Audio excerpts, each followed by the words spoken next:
In the MAC, we've got Buffalo, who lost its first game last week to Army, going to Central Michigan. We've got Eastern Michigan, highlighted by a win over Purdue 20-19 earlier at Western Michigan.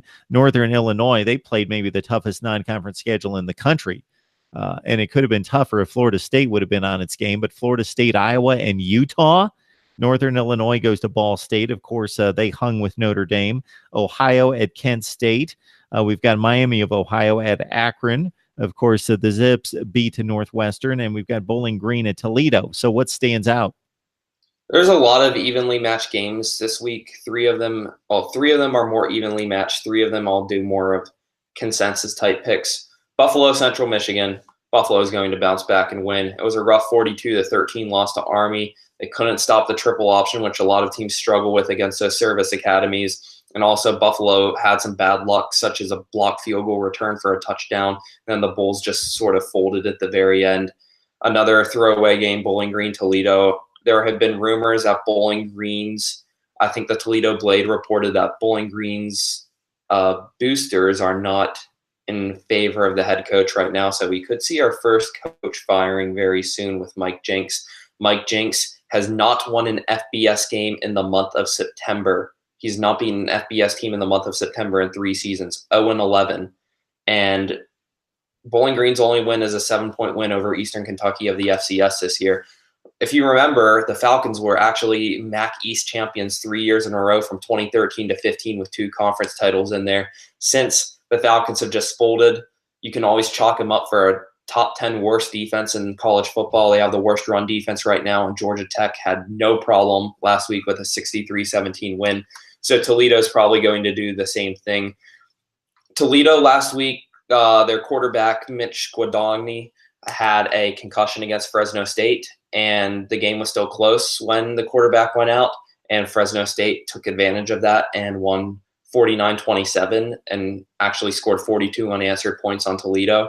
So if he is healthy, he's listed as day-to-day. And even if he's not healthy, Toledo's going to crush Bowling Green. It's one of the best rivalries in the MAC, but it's not going to be close. And then Ohio, Kent State. We talked about Kent State making progress earlier in the season after having a 17-3 halftime lead over Illinois and looking good against Penn State for about a quarter and a half of action. But the Golden Flashes took a giant step back last week, losing 52-24 to a Ball State team that was coming off a loss to Western Kentucky. And I think Ohio breezes through this one. Ohio's offense has finally woken up. They dropped 58 on UMass last week. Nathan Rourke, phenomenal dual threat quarterback. He'll get it done on Kent State. So Ohio, Toledo, and Buffalo are your lock picks this week. And then Eastern Michigan, Western Michigan, that should be a good game. If anyone who's followed some Eastern Michigan football in the last 2 seasons know that the Eagles are the unluckiest team in the nation. They've had so many bad bounces their way. Last season they lost, I think it was 3 games in overtime. They lost 3 games in overtime, and they lost, I think it was 7 games in a row, all by 1 possession. So that is just 6 games in a row by 1 possession, something like that. And they lost another 1 possession game last week. They were beating NIU 10-0. They lose in triple overtime, 23-20. And during second overtime, NIU had a fumble. Chad Ryland had a shot at a game-winning field goal from a very makeable distance, missed it, and then NIU wins in overtime on a Trey Harbison touchdown run. So that was just another unfortunate break in Eastern Michigan's awful lore of just losing close game after close game. So Western Michigan's offense, they've really improved since the 49-3 loss to Michigan. John Wassink's looking like a much more developed passer, one of the best quarterbacks in the conference. I think Western Michigan's going to win this one at Waldo Stadium this weekend. It's going to be close because Eastern Michigan's defense is excellent. The Eagles beat Purdue 20-19 this season, as you mentioned, and they held an impressive San Diego State team to an overtime game. So Eastern Michigan's defense has been good at limiting teams, but their offense hasn't been good in production. And another team like that, that's a good way to segue into Northern Illinois season. Northern Illinois has one of the best defenses in the nation, in my opinion. Got Sutton Smith, All-American defensive end, Kyle Pugh at the linebacker position. And NIU's offense hasn't been able to make up for it this year. The offense has such bad play calling, I would say. Lots of jet sweeps, halfback draws that don't really gain much yards, and then NIU has so many 3-and-outs. It didn't help that they had to play Iowa, Utah, and Florida State in non-conference, but still, the offense hasn't looked really good against Eastern. The offense didn't look good against Eastern Michigan this year, and that's why I'm a little concerned about NIU going into this game against Ball State on the road in Muncie, because Ball State's offense with Riley Neal and James Gilbert looked very good last week. They dropped 52 on Kent State. In Northern Illinois, maybe 2-0 in the MAC, but this is going to be a tough game at Ball State for the Huskies just because their offense hasn't been able to establish anything yet. So we have a tale of a great Ball State offense versus a great NIU defense, and the other sides of the ball just aren't at the same level. Last game of the weekend, we have Miami, Ohio at Akron. Miami, Ohio is 1-4. Akron's 2-1. Fun fact about Akron, I don't think we've talked about on the station yet. Are you familiar with the Nebraska-Akron rescheduling story? The scheduling story, I know that Nebraska wanted to keep them around for the weekend to play the game on Sunday. I do know that portion of it. And then Akron's AD said they couldn't get the hotel situation in time, and everyone was everywhere, and they couldn't get the game on Sunday. But Akron said that they still wanted to keep the game on the schedule, and they said that they wanted it on that first week of December during conference championship game. Although Akron did participate in the MAC championship game last season, and they already beaten Northwestern, so there are chances that Akron would play in that again. But Nebraska says that they're competing. Yes, Scott Frost at the time said that they're competing for a Big Ten title. And technically, everybody's competing for the Big Ten title or their conference title. Sure, Nebraska, if you want to. But then Nebraska's 0-4 right now, and they decided to spurn Akron and schedule Bethune-Cookman of the FCS instead.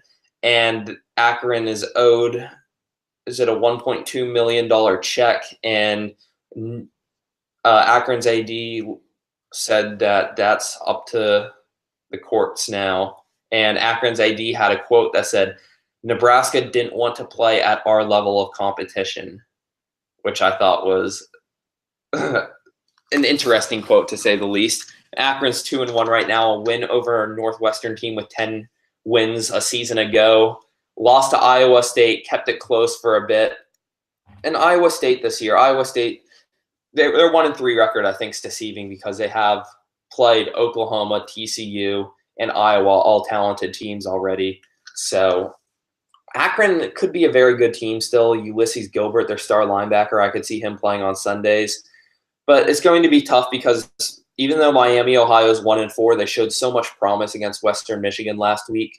They had a 2-possession lead late in the game, but Western Michigan was able to come back and win that 40-39. So I think this one could actually be a toss-up. Akron hasn't played in a week since they had to bye, their second bye of the year, because of the Nebraska Lightning delay. So Miami-Akron's going to be an interesting game, but I think the Zips will get it. Cato Nelson's developed a lot as a quarterback this year, and I think Akron's defense will be able to limit Miami, Ohio's offense, which is missing their star receiver, James Gardner, for the year. So I'm going to take a little exception with the Northern Illinois defensive comment. So when you say they have one of the best defenses in the country, are we taking into account opponent, meaning at their level they have one of the best defenses in the country?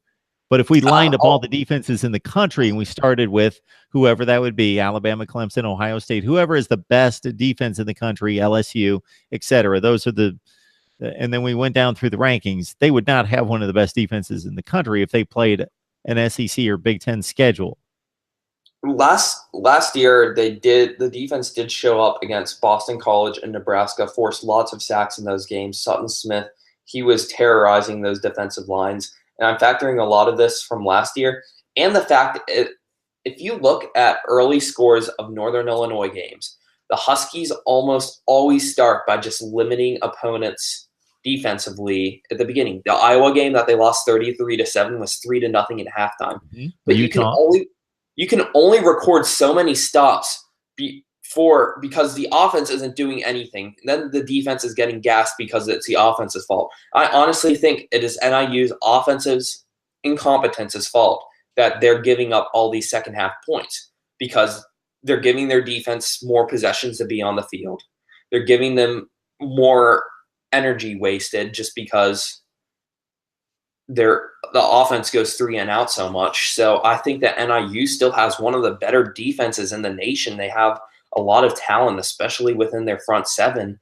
The offense just isn't doing anything to help, because I think football is just an overall team sport, and I think the offense can contribute to how the defense performs if the offense does a good job, and vice versa. It goes both ways. And NIU's offense clearly isn't doing the job its defense has been doing, especially early on in games against teams like Iowa and Florida State and Utah. Got Steve Helwick on the line talking MAC football right now. You can join him on Hustle Belt. It's the SB Nation platform for the MAC. And also he joined us to talk Texas and Oklahoma. So if you're joining us for the first time, or joining us, I should say, at this point in the live stream, we've been talking for an hour and a half. So we've covered Miami, Florida State, Texas, Oklahoma, and now the MAC. So wait until the video processes and posts to my channel, and then just back it up and watch the whole thing. All right. The commentary that I would like to hit on with the Nebraska theme is Scott Frost was in a position in which it looks silly now to think about them competing for a Big Ten Western Division championship. But at the time, they had yet to play a game. So he would look silly at the time saying, yeah, we'll play the first Saturday of December when there's a Big Ten championship game. And at that point in the season, he had yet to play a Big Ten game. And I'm sure Nebraska fans would have taken some exception to that, thinking, do you mean that we have no chance of playing in the Big Ten championship game, that you're willing to just take another game and fill the schedule out the day that the Big Ten title game is being played? Well, here's the thing: is this didn't happen when Nebraska was 0-0. This happened when Nebraska was 0-2 with a loss to Troy already.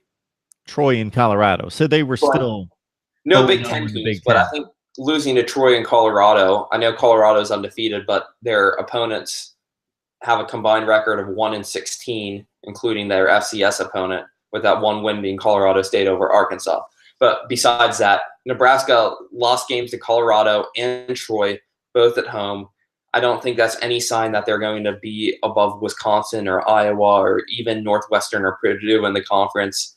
And I think you can always scrap those games that you reschedule if you make the conference championship. I think it could be conditional, because I know Iowa State scheduled one against an FCS team, I think was Incarnate Word. And they said that if we play for the Big 12 title game, then we will scrap this game against Incarnate Word. And I'm surprised Nebraska didn't do that. But then Akron's AD had the comment that they didn't want to compete at our level, which I thought was interesting, because that was right after Akron came off an upset road win over Northwestern, where they had 3 defensive touchdowns and just stunned the nation, I think, getting their first Big Ten win since 1894, when Grover Cleveland was president and John Heisman was coaching Akron. So a long time ago. So I thought that was just an interesting set of events that happened, with Nebraska being 0-2.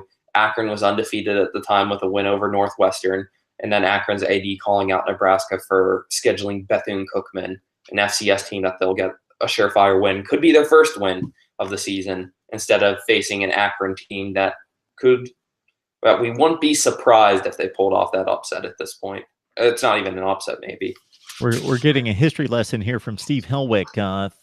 I don't know what college football programs or podcasts that you would come across and hear the name Grover Cleveland or John Heisman even. Obviously, we know John Heisman and his greatness as the forerunner and the namesake of the great Heisman Trophy, the most prestigious award in sports. Steve joins us to talk MAC. So before we let you go, Steve, one question about MAC football in regards to what you've seen thus far versus what you expected to see. Looking at your predictions and previews on this conference, what has surprised you? What has stood out as maybe something you didn't expect thus far? I think one of the biggest surprises is the Ohio Bobcats. Looking into the season, I saw their non-conference schedule. You have Howard of the FCS, then you have Virginia, Cincinnati, and UMass. I was thinking Ohio was a 4-0 with that schedule. I thought they were going to maybe finish 11-1, 10-2. They're coming off that dominant bowl win over UAB 9-4. Instead, Ohio is just 2-2. The defenses looked really bad, especially against Virginia, and nearly lost to that FCS team, Howard, only winning 38-32. They blew a 24-7 lead against Cincinnati.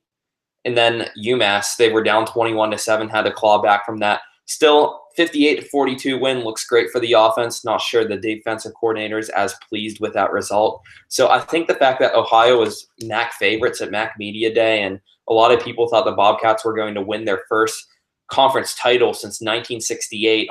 And Frank Solich hasn't won a conference title yet, despite being the model of consistency in the conference, being there since the early 2000s and usually making a bowl game with about 7 to 9 wins.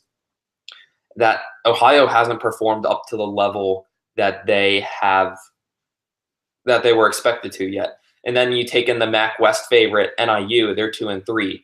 But then again, they played Iowa, Utah, Florida State, and they still have BYU on that non-conference schedule of death, as I coined the term.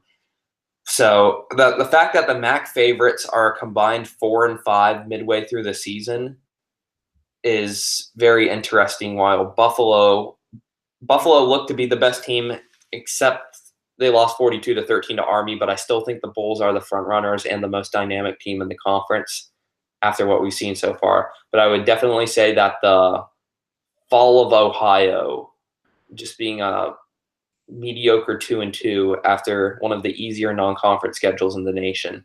I mean, I did not expect Cincinnati to be this good going into the season, but Luke Fickell's worked wonders on that defense. Desmond Ridder, Michael Warren, the offense is finally looking intact, and we have a new era of Bearcats football.